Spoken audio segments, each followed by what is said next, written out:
Hi guys, for today's video, we'll talk about how much the expenses if you travel Armenia for 5 days and 4 nights. So first, we're going to book in any tour agencies to Dubai for $699. Halos lahat po ng agency is same lang ng price, which includes two-way plane ticket via Wizz Air, hotel accommodation, airport transfer, free breakfast, tsaka may 7 kg hand carry baggage po yan. And also, you have to book travel insurance for 100 AAD. Since ang Wizz Air ay sa Abu Dhabi Airport ang flight, so we took a bus from Shah Khalifa Station to Abu Dhabi Airport directly na yan for 25 dirhams lang yan siya. And about sa visa naman, if you are a UAE resident, we are visa on arrival which only cost us 38 dirhams, and also pwede tayong kumuha ng e-visa through online, same lang ang babayaran. Tips lang, kung magpa-exchange ka ng money, wag sa airport. Doon ka na sa city magpa-exchange kasi malaki ang palitan. 1 dirham is equivalent to 105 Armenian dram or minsan 104, 106 depende sa exchange rate.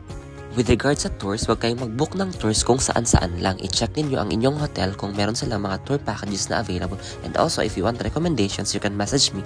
I can help you with that.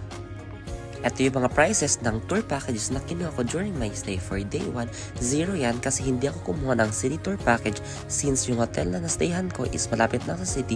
So nag-ikot-ikot ako sa city by myself lang.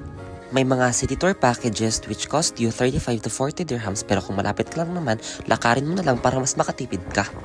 For day 2 to day 4, kumuha ko ng tour packages para maikot ko ang north at ang south of Armenia. And on day 5, zero yan kasi 5 PM yung flight ko pabalik ng Dubai. So morning and afternoon, nag-ikot-ikot ako sa city and hindi ako kumuha ng tour package.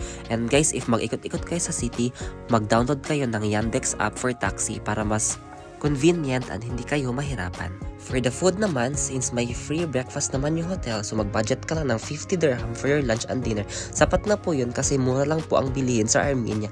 And ang pork po, must try nyo talaga kasi sobrang sarap po ng pork nila.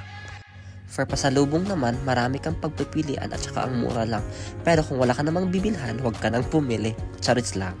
So I recommend talaga to visit Armenia kasi nga for only 1,500 or 24,000 pesos yung total expenses mo, makakapag-travel ka na sa Armenia at ma-experience mo na ang snow.